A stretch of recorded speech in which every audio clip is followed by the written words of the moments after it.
Mi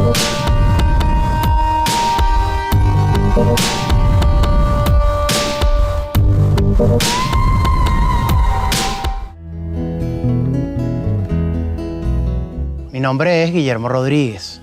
Nací en Maracay, Estado Aragua.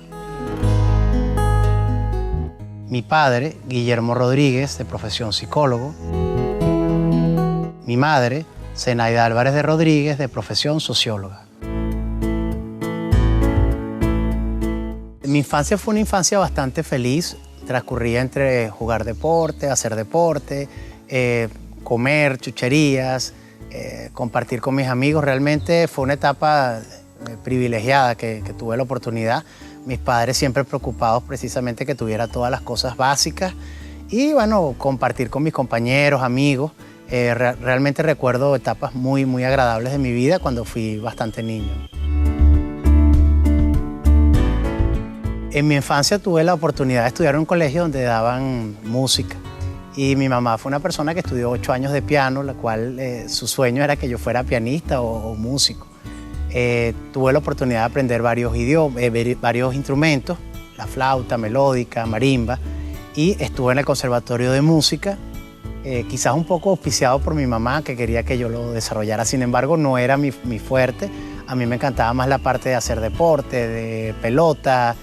Y bueno, eso fue un estirar hasta que ya realmente mi mamá se dio cuenta que no era el deporte, era la música el fuerte mío, ¿no? Siempre fui un muchacho inquieto, pero recuerdo siempre que mis padres me decían que yo podía ser inquieto, pero siempre que rindiera en mis estudios. Y ellos me permitieron practicar deportes, hacer todas las actividades que yo quisiera, siempre y cuando tuviera un alto rendimiento en los estudios. Y así fui una persona bastante responsable, lo cual yo creo que fueron uno de los hábitos que me inculcaron mis padres y que hasta la actualidad me han servido como base fundamental de todos los éxitos que yo he tenido. Ser responsable y entender precisamente que para lograr las cosas siempre tiene que haber un grado de sacrificio. Era amante del béisbol, del fútbol, pero precisamente por ser un poco gordo me colocaban en algunas posiciones muy específicas. Cuando jugaba fútbol era arquero, cuando jugaba béisbol era el catcher, donde no tuviera que correr mucho. Sin embargo, me encantaba siempre realizar actividades y eso me fue permitiendo ser una persona observadora. Tanto en el fútbol como en el béisbol, las personas que corren menos son las que tienen que observar más.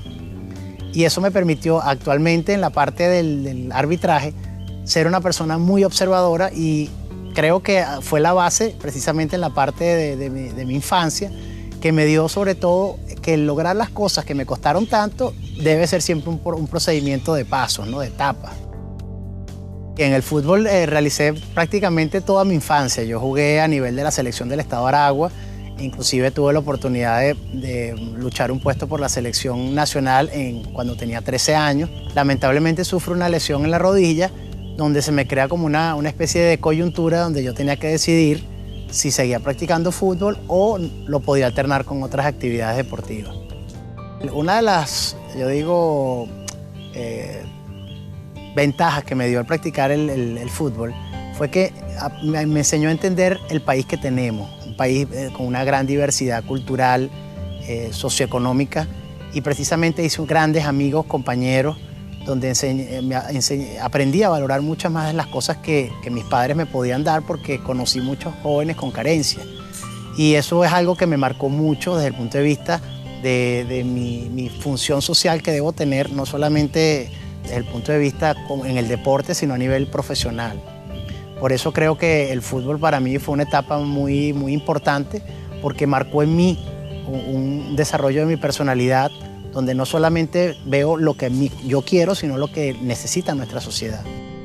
De anécdotas para mí muy importante, sobre todo de los muchachos que no tenían para trasladarse, de transporte, a veces uno no valoraba el dinero, y compañeros que precisamente para poder ir a entrenar, uno a veces tenía que darle el bolívar en esa época para que cenaran o para que pudieran ir a sus casas. Realmente eso causó en mí un sentimiento de que muchas veces uno no valora las cosas que tiene. Y eso he tratado siempre en mi vida de recordarlo, porque siempre he creído algo, uno no escoge donde uno nace. La vida te coloca en algunas situaciones y uno, lejos de quejarse o de criticar las cosas que te dio la vida, más bien debe ser agradecido, ¿no? ¿Qué es la vida para mí? La vida es un cúmulo de experiencias, de emociones, de sentimientos que muchas veces con el tiempo van cambiando. Uno a veces tiene percepciones y con el pasar de los años las vas cambiando. A veces valoras algunas cosas y con el pasar de los años te das cuenta que eso va transformándose. A veces realmente te inspira más, como muchas veces puede ser simplemente que le dabas demasiado peso a algunas cosas que en el tiempo no lo tiene. Para mí la vida es algo que hay que vivirla, que hay que disfrutarla y que como una autorreflexión mía, a veces no la tenemos que tomar tan en serio, ¿no? Si hiciera ese análisis de que la vida es un juego, siempre me gusta ganar y a veces en la vida no se gana todo el tiempo. Por eso creo que la vida precisamente es el jugar para precisamente tener la oportunidad de compartir. No siempre tú vas a tener los resultados que tú quieras porque la vida no es así, la vida a veces es impredecible. Y uno a veces, en mi caso, quiero siempre trabajar con certidumbre y lamentablemente la vida no tiene certidumbre. Hay un dicho que dice que lo único que está seguro a veces de la vida es la muerte. Entonces uno a veces planifica las cosas y realmente no se dan como tú las quieres, ¿no?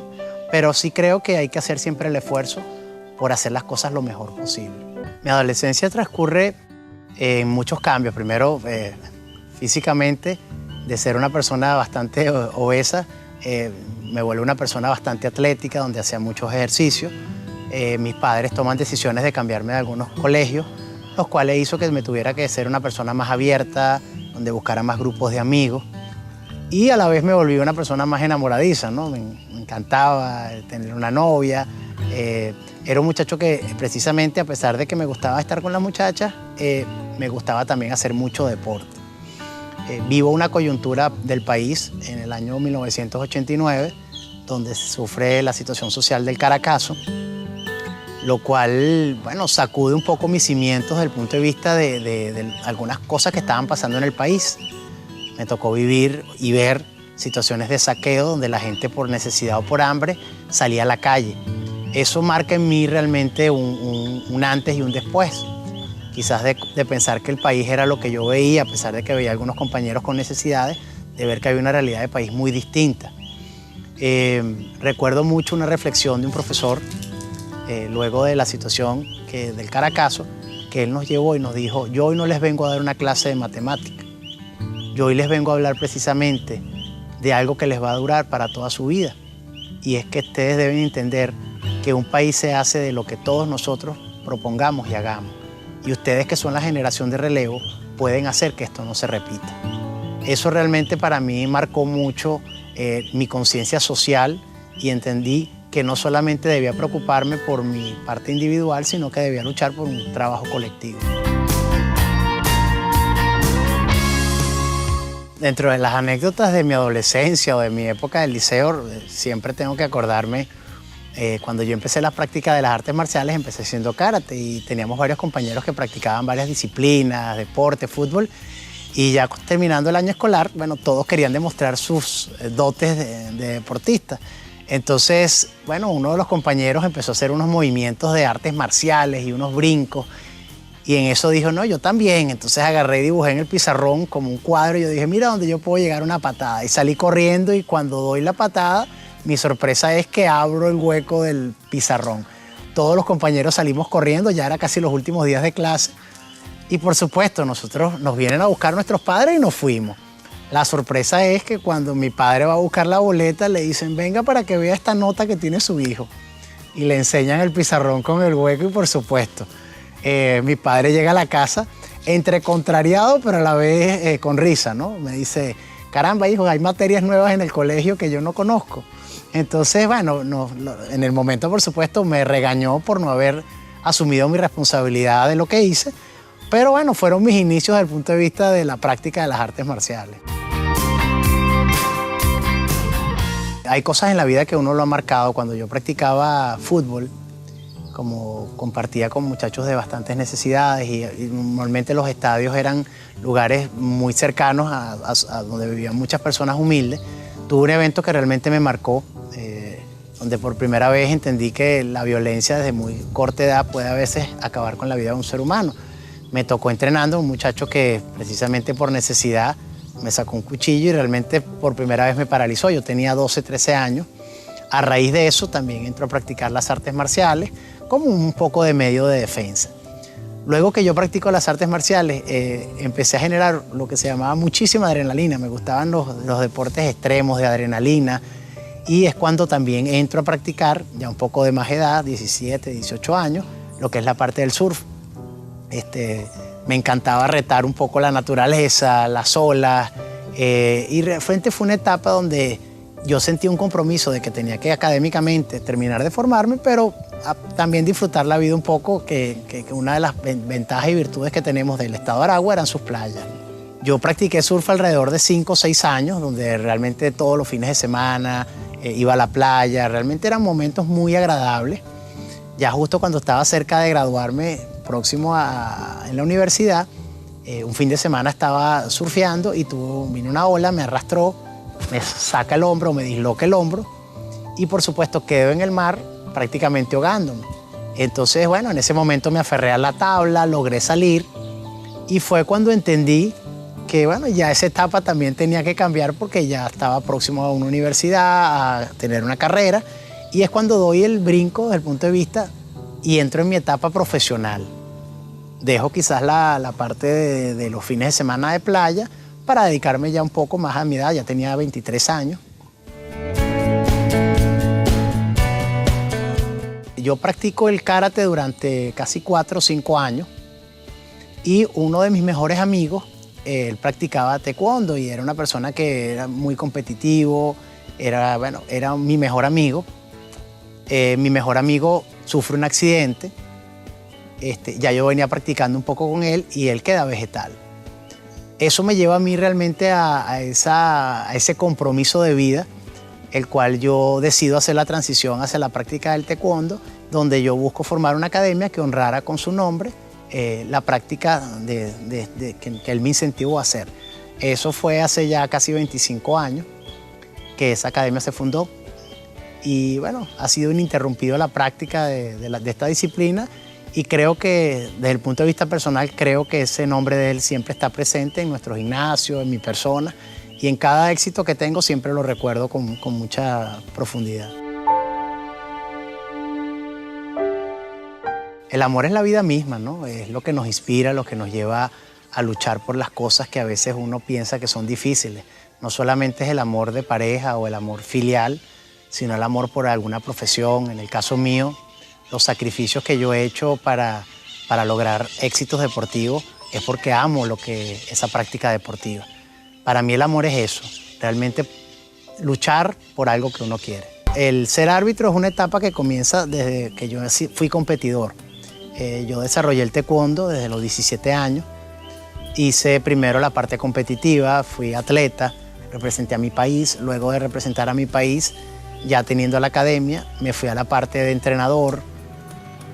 Una vez que desarrollo la parte de entrenador y conozco la parte intrínseca de la disciplina, en el año 2009, una persona a la cual le tengo profunda estima y que ya no nos acompaña ahorita, que es el profesor Martín Blanco, me dice: Guillermo, tú tienes un potencial, tú dominas el inglés, culturalmente eres una persona que te desenvuelve bien, tú pudieras ser un buen árbitro.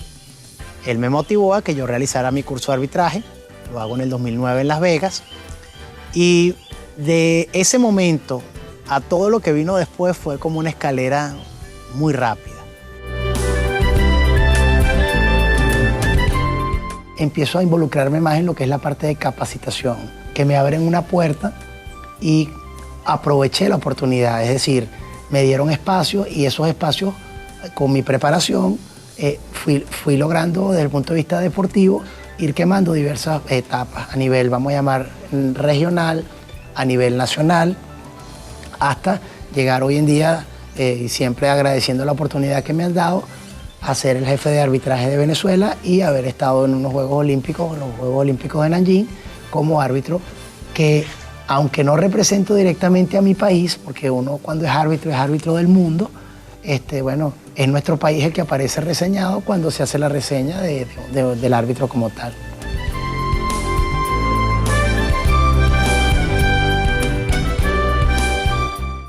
El viajar, por supuesto, uno ve muchas culturas, ve países donde indudablemente tiene un nivel de desarrollo muy importante, países donde indudablemente hay muchas carencias. Y bueno, eso me ha ayudado sobre todo a entender que el país o el país que nosotros queremos siempre va a ser construido en función precisamente de la visión que tengan nuestros dirigentes. Es por eso que para mí es muy, muy importante que todos esos muchachos que se están formando siempre deseen superarse, deseen prepararse y tengan las herramientas para poder lograr el país que todos soñamos.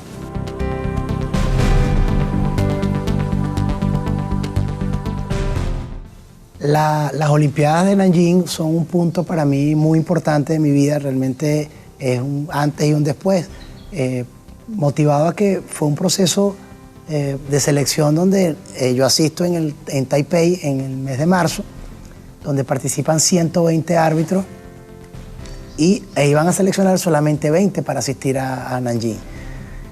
Luego que nosotros regresamos, al mes yo estoy en mi casa y de repente cuando leo mi correo, veo un correo electrónico donde dice selección para Nanjing 2014. Realmente la emoción, bueno, fue algo, mi esposa yo le decía, no lo puedo creer, realmente no caía de salir de mi emoción.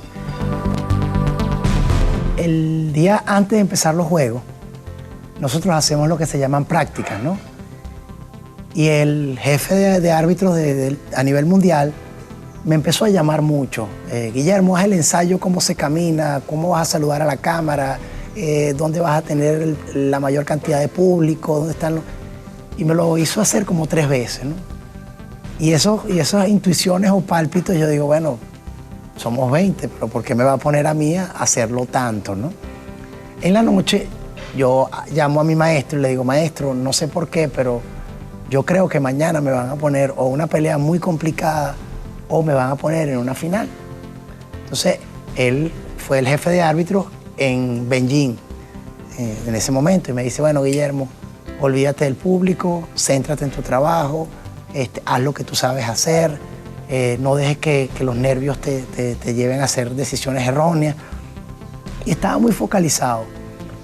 Empiezan los combates y bueno, hice una pelea preliminar y cuando llega la primera pelea era un local, era en ese momento China-Taipei, pero China-Taipei y China, o sea, desde el punto de vista público son iguales, el público se siente que es una sola. Y era China-Irán. En ese momento, cuando ellos, porque uno está en un cuarto encerrado y tú no estás viendo nada, tú no estás viendo los combates, no tienes televisión y solamente te llaman y te dan un papel y te dicen vaya.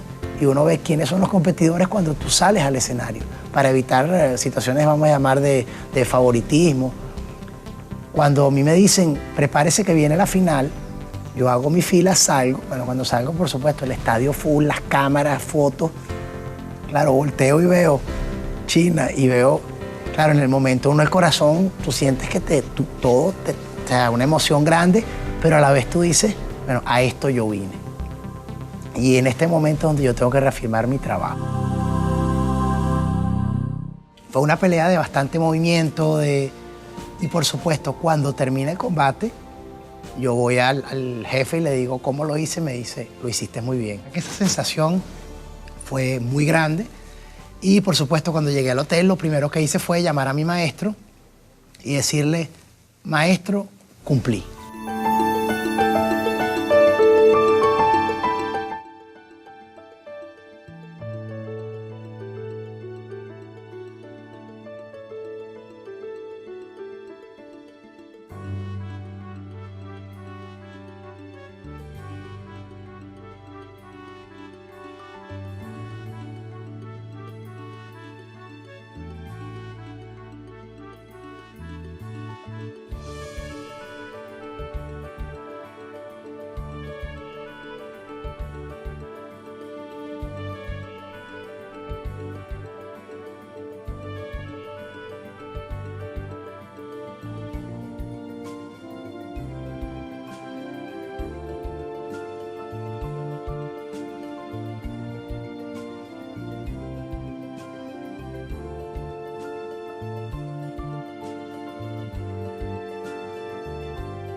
La vida nos da oportunidades y esas oportunidades hay que aprovecharlas. Por eso creo que esta etapa que el maestro mío siempre me ha dicho en la parte de arbitraje es una etapa que debo quemar para luego enrumbarme hacia otras etapas. Él me ha apoyado mucho en la parte dirigencial, pero precisamente para conocer un poco cómo vas a dirigir un entorno tienes que conocer todas las etapas. La etapa de entrenador, la etapa de competidor y por supuesto la etapa de árbitro.